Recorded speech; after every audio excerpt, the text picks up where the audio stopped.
M M Hasan എഴുതിയതെങ്കിലും വായിച്ചിരുന്നെങ്കിൽ അദ്ദേഹം ഈ അബദ്ധം ഇതിനകത്ത് പറയില്ലായിരുന്നു. പട്ടികജാതി പട്ടികവർഗ ക്ഷേമ വകുപ്പിനെ കുറിച്ചുള്ള ധനാഭ്യർത്ഥന ചർച്ച സ്വാഭാവികമായും ഉന്നതികളെക്കുറിച്ച്, ക്ഷേമപ്രവർത്തനങ്ങളെക്കുറിച്ച്, കേരളത്തിലെ ദളിത് വിഭാഗത്തെക്കുറിച്ച്, കേരളത്തിൽ നടന്ന പോരാട്ടങ്ങളെക്കുറിച്ച് ചർച്ച വരും.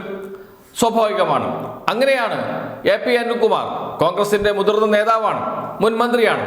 അദ്ദേഹം ഒരു കാര്യം തട്ടിവിട്ടത്, EMS അയ്യങ്കാളിയെ കുറിച്ച് എന്തെങ്കിലും എഴുതിയിട്ടുണ്ടോ, എന്തെങ്കിലും പറഞ്ഞിട്ടുണ്ടോ? ഇതായിരുന്നു AP അനിൽകുമാറിന്റെ ചോദ്യം. അത് നമുക്ക് കേൾക്കാം. മഹാനായ EMS എത്രയോ ചരിത്രം എഴുതിയിട്ടില്ലേ? ആ കേരളത്തിന്റെ ചരിത്രത്തിൽ നവോത്ഥാന മുന്നേറ്റങ്ങളെ കുറിച്ച് പറഞ്ഞിട്ടില്ലേ? എവിടെയെങ്കിലും മഹാത്മാ അയ്യങ്കാളിയെ കുറിച്ച് ഒരു വാക്ക് EMS എഴുതിയത് നിങ്ങൾ കാണിച്ചു തരാൻ പറ്റുമോ? EMSന്റെ ചരിത്രത്തിൽ അയ്യങ്കാളിയില്ല, ദളിത് പോരാട്ടങ്ങളില്ല.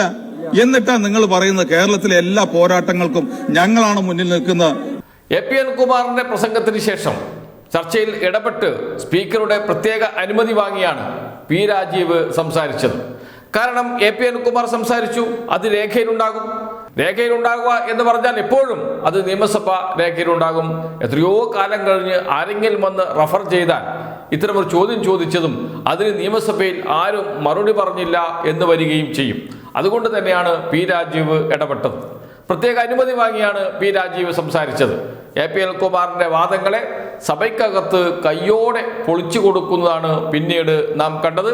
അതും കൂടി നമുക്ക് കേൾക്കാം.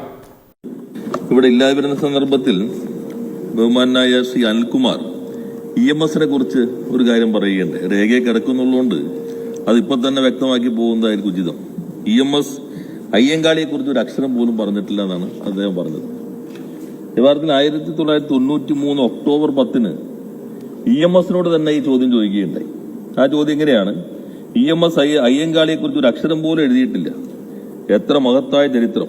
നമ്പൂതിരി എഴുതിയ ചരിത്രത്തിൽ പുലയരുടെ കാര്യം വരാത്ത സ്വാഭാവികമാണെന്ന് പറഞ്ഞാൽ പറയുന്നവരെ ആക്ഷേപിക്കേണ്ടതുണ്ടോ?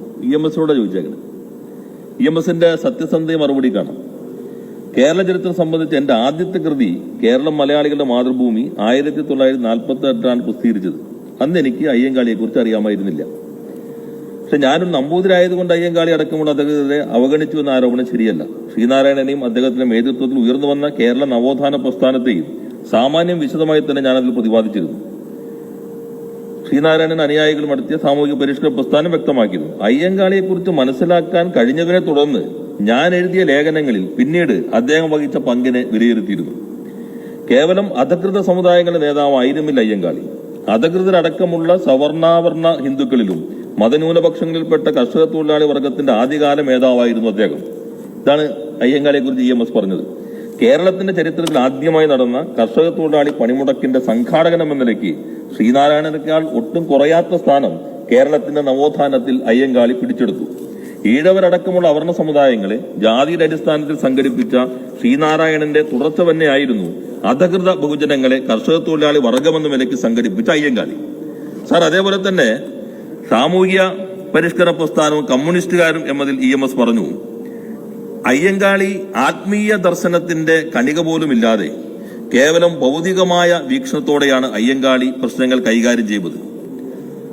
ആ അർത്ഥത്തിൽ പിന്നീട് വളർന്ന തൊഴിലാളി കർഷകാദി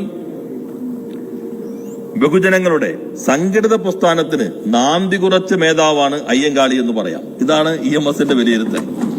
ഇതൊന്നും വായിക്കാൻ ശ്രീ അനിൽകുമാറിന് സമയം കിട്ടില്ലായിരുന്നുവെങ്കിൽ അയ്യങ്കാളി സാമൂഹ്യ വിപ്ലവ നായകൻ MM ഹസൻ, അതിൽ അദ്ദേഹം പറയുകയാണ്, അയ്യങ്കാളി ജീവിച്ചിരുന്ന കാലത്ത് ദേശീയ തലത്തിൽ ഉയർന്നു വന്ന സാമൂഹിക പരിഷ്കർത്താക്കളായ രാജാറാം മോഹൻ റായ്, രാമകൃഷ്ണ പരമഹംസർ, ദയാനന്ദ സരസ്വതി, സ്വാമി വിവേകാനന്ദൻ തുടങ്ങിയ നേതാക്കളിൽ നിന്ന് വ്യത്യസ്തനായ മഹാനായിരുന്നു അയ്യങ്കാളി എന്ന് EMS നമ്പൂതിരിപ്പാട് രേഖപ്പെടുത്തിയിട്ടുണ്ട്. MM ഹസൻ എഴുത്തും വായനയും അറിയാത്ത അയ്യങ്കാളിയെ ഒരു ഉൽപ്പതിഷ്ണവും കരുത്തുറ്റ മേധാവുമായിട്ടാണ് EMS വിശേഷിപ്പിച്ചത്. MM ഹസൻ എഴുതിയതെങ്കിലും വായിച്ചിരുന്നെങ്കിൽ അദ്ദേഹം ഈ അബദ്ധം ഇതിനകത്ത് പറയില്ലായിരുന്നു. ബോധപൂർവം EMSനെ തെറ്റായ രൂപത്തിലേക്ക് അവതരിപ്പിക്കാൻ നടത്തിയ ശ്രമം അങ്ങേറ്റ അപലപനീയമാണ്. അതുകൊണ്ടാണ് ഈ ഘട്ടത്തിൽ തന്നെ അത് തുറന്നു കാട്ടിയത്. P രാജീവ് ചോദിക്കുന്ന ഒരു ചോദ്യമുണ്ട്. MM ഹസന്റെ പുസ്തകമെങ്കിലും ഒന്ന് മറിച്ചു നോക്കണമായിരുന്നു. EMSന്റെ പുസ്തകങ്ങൾ വായിക്കണം എന്ന് നിർബന്ധിക്കുന്നില്ല, അതിന് സാധ്യതയുമില്ല എന്ന് അറിയാം. പക്ഷേ MM ഹസന്റെ പുസ്തകമെങ്കിലും വായിക്കണ്ടേ? എം ഹസൻ എഴുതിയ പുസ്തകത്തിൽ EMS അയ്യങ്കാളിയെക്കുറിച്ച് പറഞ്ഞത് കൃത്യമായി രേഖപ്പെടുത്തിയിട്ടുണ്ട്. അതെങ്കിലും വായിച്ചിരുന്നുവെങ്കിൽ ഈ മണ്ടത്തരം താങ്കൾ സഭയിൽ പറയില്ലായിരുന്നു എന്നാണ് പി രാജീവ് പറഞ്ഞത്. രാവിലെ പി രാജീവിൽ നിന്ന് കിട്ടിയത് പ്രതിപക്ഷ നേതാവ് VD സതീശനായിരുന്നു. പ്രതിപക്ഷ നേതാവ് VD സതീശൻ വാക്കൗട്ട് പ്രസംഗത്തിന് തൊട്ട് മുമ്പ്, ഇറങ്ങിപ്പോക്കിന് മുമ്പ് സംസാരിച്ചു കൊണ്ടിരിക്കുമ്പോൾ അദ്ദേഹം ഉപയോഗിച്ച ഒരു വാക്യമുണ്ട്. ഒരു രേഖ ഉദ്ധരിച്ചുകൊണ്ടാണ് സംസാരിച്ചത് VD സതീശൻ. തുടക്കത്തിൽ തന്നെ അബദ്ധം പറഞ്ഞു, അർദ്ധസത്യം വിളിച്ചു പറഞ്ഞു. അതിന് അപ്പോൾ തന്നെ മറുപടി കിട്ടി പി രാജീവിൽ നിന്ന്. KK ശൈലജ ടീച്ചർ മന്ത്രിയായിരിക്കുന്ന ഘട്ടത്തിൽ നിയമസഭയിൽ നൽകിയ ഒരു മറുപടി അത് വായിച്ച് അങ്കണവാടി ടീച്ചർമാർക്കും ഹെൽപ്പർമാർക്കും UDF സർക്കാരിൻ്റെ കാലത്ത് 10,000 രൂപയും 7,000 രൂപയും ശമ്പളം നൽകിയിരുന്നു എന്ന് പറഞ്ഞു വെച്ചു VD സതീശൻ. പക്ഷേ VD സതീശൻ ഒരു കാര്യം ചെയ്തു, ബാക്കിയൊക്കെ വായിക്കാതെ വിട്ടു VD സതീശൻ. VD സതീശന്റെ പ്രസംഗം അവസാനിക്കുന്നതിന് മുമ്പ് തന്നെ ഇടപെട്ടു പി രാജീവ്. അതിനുശേഷം ആ ഉത്തരവ് കയ്യിൽ വെച്ച് മുഴുവൻ വായിച്ചു മറുപടി പറഞ്ഞു. അപ്പോൾ മനസ്സിലായി വെറും തട്ടിപ്പാണ് VD സതീശൻ പറഞ്ഞത് എന്ന്. ഭരണപക്ഷം ഡെസ്കിലടിച്ചാണ് പി രാജീവിനെ പിന്തുണ അറിയിച്ചത്. എന്നാൽ പ്രതിപക്ഷത്ത് ഒരു നീണ്ട മൗനമായിരുന്നു. നിയമസഭയിൽ പറയുമ്പോൾ സൂക്ഷിച്ച് സംസാരിക്കണം, ഇത് തെരുവ് പ്രസംഗമല്ല, ചാനൽ ചർച്ചയല്ല. കഴിഞ്ഞ ദിവസങ്ങളിലൊക്കെ ഭരണപക്ഷാംഗങ്ങൾ അത് ഓർമ്മിപ്പിക്കാറുണ്ടായിരുന്നു പ്രതിപക്ഷത്തെ. പക്ഷേ എത്ര കൊണ്ടാലും പഠിക്കില്ല എന്നാണ് പ്രതിപക്ഷത്തിൻ്റെ നിലപാട്. അത് ഇന്ന് ഒന്നുകൂടി ബോധ്യമാവുകയും ചെയ്തു.